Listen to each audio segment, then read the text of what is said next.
warahmatullahi wabarakatuh. Baiklah, kami di sini dari kelompok 3 akan mencoba menjelaskan materi tentang filsafat pendidikan. Kami dari kelompok 3 beranggotakan 5 orang, yaitu Ida Hafni, Junita, Muhammad Rafki Sarkawi, Nurul Fatia, dan saya sendiri, Rulisman.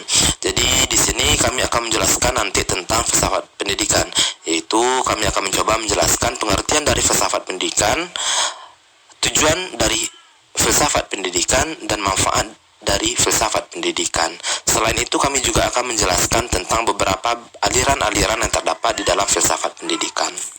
Baiklah, materi yang pertama yaitu tentang pengertian filsafat pendidikan. Tujuan filsafat pendidikan akan dicoba dijelaskan oleh saudari Ida Hafni. Kepada saudari Ida Hafni disilakan. Terima kasih kepada moderator. Baiklah, kita akan membahas tentang pengertian filsafat pendidikan dan tujuan filsafat pendidikan. Sebagaimana pembahasan kita sebelumnya tentang filsafat, filsafat adalah kajian kritis terhadap pemikiran yang telah diamini kebenarannya. Sementara pendidikan adalah usaha untuk mewujudkan pembelajaran yang dapat diikuti secara baik oleh peserta didik dalam mengembangkan potensi dirinya. Dari kedua definisi ini bisa kita ambil pengertian dari filsafat pendidikan, yaitu kajian kritis terhadap pemikiran dan sikap yang telah ada atau akan dibuat melalui pencarian dan analisis konsep paling mendasar untuk menciptakan pertimbangan yang lebih baik dan sesuai dalam skop pendidikan, yang berusaha untuk mewujudkan pembelajaran yang dapat diikuti oleh peserta didik dalam mengembangkan potensi dirinya dari segi keilmuan, kepribadian, dan nilai positif lainnya. Definisi filsafat pendidikan menurut para ahli sebagaimana yang dimukakan oleh Al-Syaibani, John Dewey, Kneller, Jalaluddin, dan Idi. Jika kita amati dan analisa definisi yang dikemukakan oleh para ilmuwan ini, maka filsafat pendidikan bisa kita artikan sebagai filsafat yang digunakan dalam studi mengenai masalah-masalah pendidikan. Selanjutnya, tujuan filsafat pendidikan. Filsafat diantaranya memiliki tujuan untuk mengkritisi suatu kepercayaan dan sikap yang telah dijunjung tinggi, mendapatkan gambaran keseluruhan, analisis logis dari bahasa, serta penjelasan tentang arti kata dan konsep. Sementara teori pendidikan bertujuan menghasilkan pemikiran tentang kebijakan dan prinsip-prinsip pendidikan yang didasari oleh filsafat.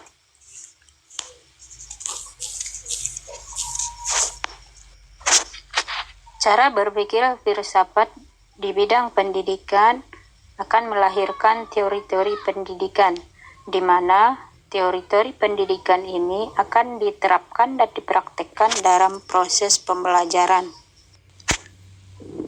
Kalau kita perhatikan, tujuan filsafat pendidikan dari poin 1 sampai 4 bisa kita simpulkan bahwa dengan berpikir filsafat, maka seseorang akan lebih tahu tentang dirinya, dan pengetahuan-pengetahuan dasar yang dimilikinya menjadi bekal untuk membangun diri sendiri.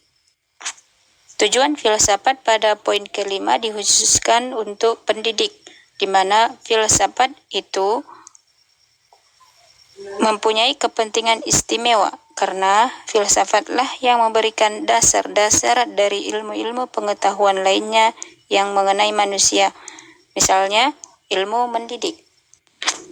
Filsafat pendidikan juga memberikan inspirasi bagaimana pengorganisasian proses pembelajaran yang ideal bagi pendidik. Kebijakan pendidikan yang dipraktikkan di lapangan merupakan hasil dari teori pendidikan, di mana teori-teori pendidikan ini merupakan buah dari cara berpikir filsafat.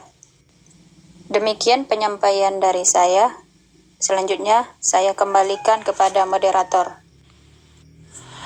Baiklah, terima kasih kepada Kak Ida Hafni yang telah menjelaskan kepada kita tentang pengertian serta tujuan dari filsafat pendidikan.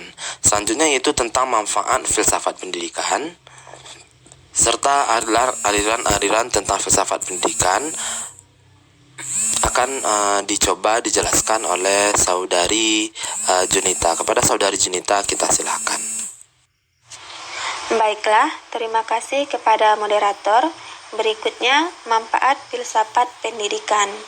Menurut Amka, ada beberapa manfaat yang diberikan filsafat pendidikan. Yang pertama, filsafat menolong mendidik.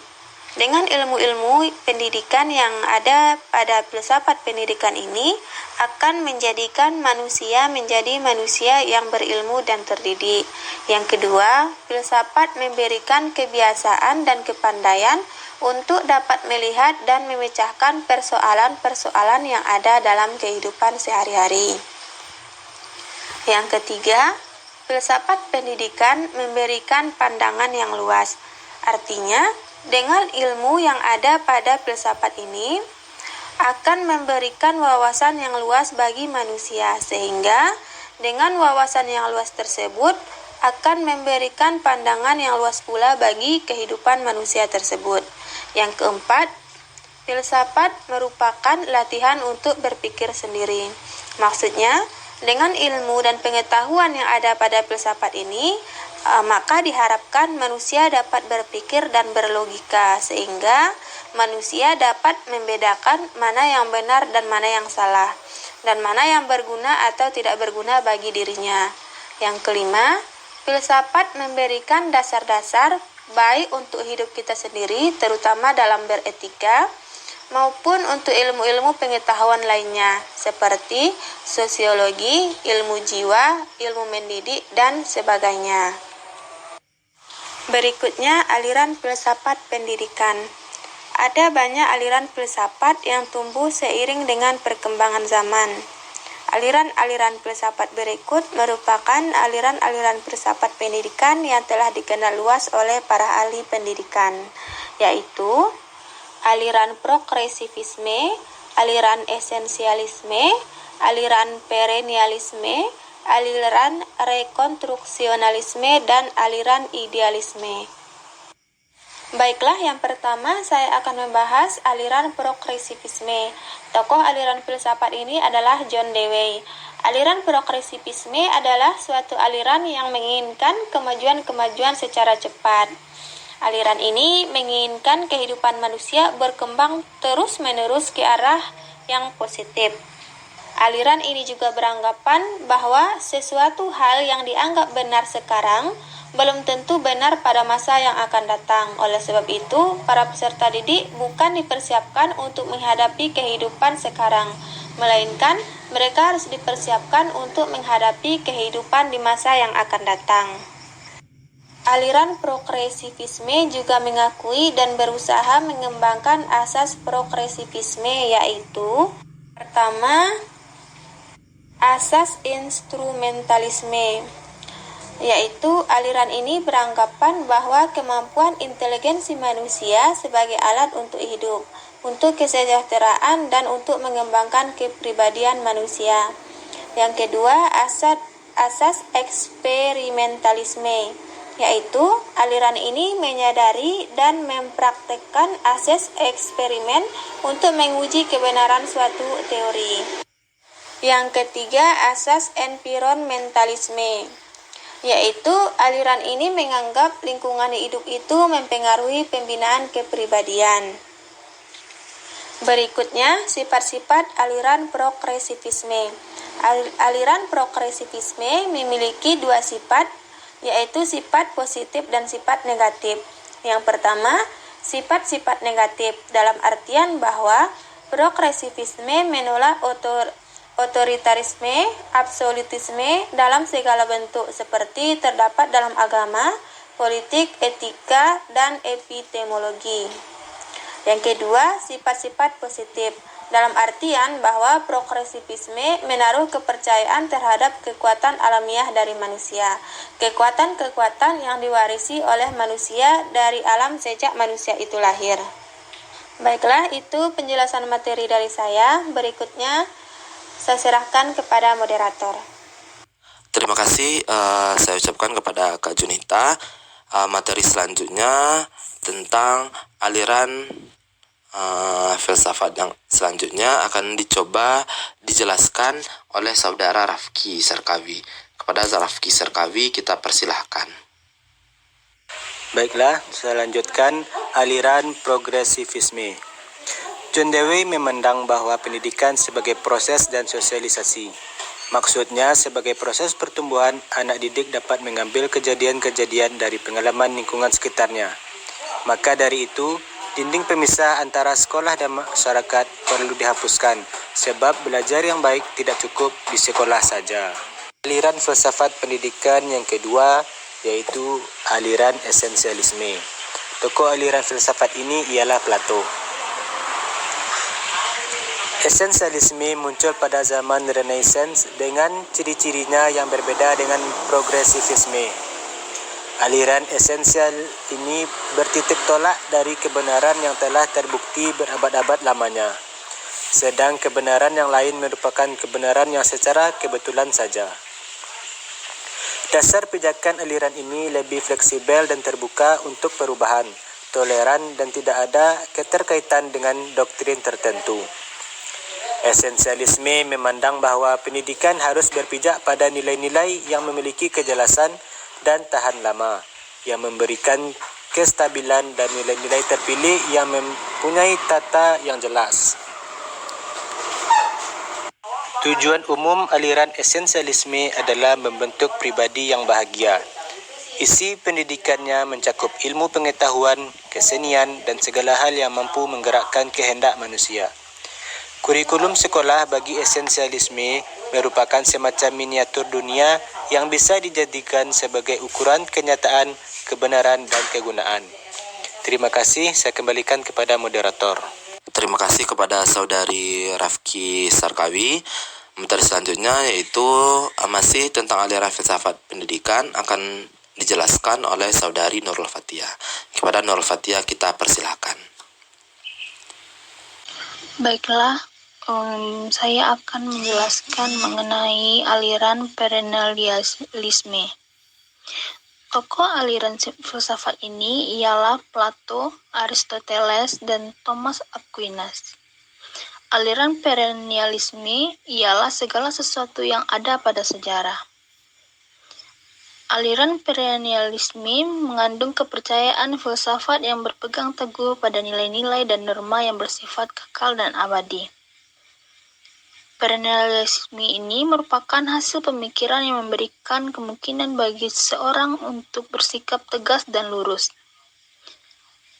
Perennialisme berpendapat bahwa mencari dan menemukan arah tujuan yang jelas merupakan tugas yang utama dari filsafat, khususnya filsafat pendidikan.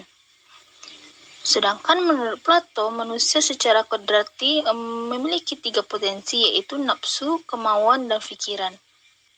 Seperti halnya Plato dan Aristoteles, tujuan pendidikan diinginkan oleh Thomas Aquinas adalah usaha mewujudkan kapasitas yang ada dalam individu agar menjadi akualitas, aktif dan nyata. Dalam hal ini, peranan guru adalah mengajar, memberi bantuan kepada anak didik untuk mengembangkan potensi-potensi yang ada pada dirinya. Baiklah, berikutnya tentang aliran rekonstruksionalisme. Tokoh aliran filsafat ini adalah George Kohn dan Robb. Aliran rekonstruksionalisme ini merupakan satu aliran yang mempunyai pandangan untuk mengubah masyarakat dari budaya lama menuju kebudayaan baru yang lebih modern, dengan kehidupan yang pantas dan hidup dalam keadilan. Aliran rekonstruksionalisme ini pada prinsipnya sepaham dengan aliran perennialisme yang berawal dari krisis kebudayaan modern. Aliran rekonstruksionalisme berkeyakinan bahwa tugas penyelamatan dunia merupakan tugas semua umat manusia. Pembinaan kembali daya intelektual dan spiritual yang sehat melalui pendidikan yang tepat akan membina kembali manusia dengan nilai dan norma yang benar. Ini demi degenerasi yang akan datang, sehingga terbentuknya dunia baru dalam pengawasan manusia. Terima kasih Saudari Nurul Fatia. Materi selanjutnya itu masih tentang aliran filsafat pendidikan yang akan saya jelaskan sendiri. Yaitu aliran keempat itu aliran rekonstruksionalisme. Jadi menurut George Kahn, dia berpendapat bahwa pendidikan harus menjadi suatu agen perubahan atau the agent of change untuk rekonstruksi sosial. Jadi intinya dia mengatakan bahwa pendidikanlah yang menjadi agen dari suatu perubahan untuk membangun atau untuk merekonstruksi sosial, seperti itu. Jadi kita lanjut kepada aliran filsafat yang kelima, yaitu pada aliran filsafat yang terakhir ini, yaitu tentang aliran idealisme. Yaitu di sini ada tokoh tentang aliran idealisme itu, yaitu Plato, Elia, Hegel, David Hume, dan Al-Ghazali. Jadi pengetahuan dan kebenaran adalah ide. Aliran idealisme merupakan suatu aliran ilmu filsafat yang mengagungkan jiwa. Cita adalah gambaran asli yang semata-mata bersifat rohani, dan jiwa terletak di antara gambaran asli, yaitu cinta, dengan bayangan dunia yang ditangkap oleh panca indera. Pertemuan antara jiwa dan cita melahirkan suatu angan-angan, yaitu dunia idea. Selanjutnya, aliran idealisme pada dasarnya membicarakan tentang alam pikiran rohani yang berupa angan-angan untuk mewujudkan cita-cita, di mana manusia berpikir bahwa sumber pengetahuan terletak pada kenyataan rohani, sehingga kepuasan hanya bisa dicapai dan dirasakan dengan memiliki nilai-nilai kerohanian yang dalam idealisme disebut dengan idea. Jadi itulah beberapa aliran filsafat pendidikan, dan itulah presentasi dari kelompok kami. Kalau ada salah dan janggal kami mohon maaf. Sebenarnya yang salah itu datang dari kami dan kebenaran itu datang dari Allah Subhanahu wa taala. Akhir kata kami ucapkan terima kasih. Wassalamualaikum warahmatullahi wabarakatuh.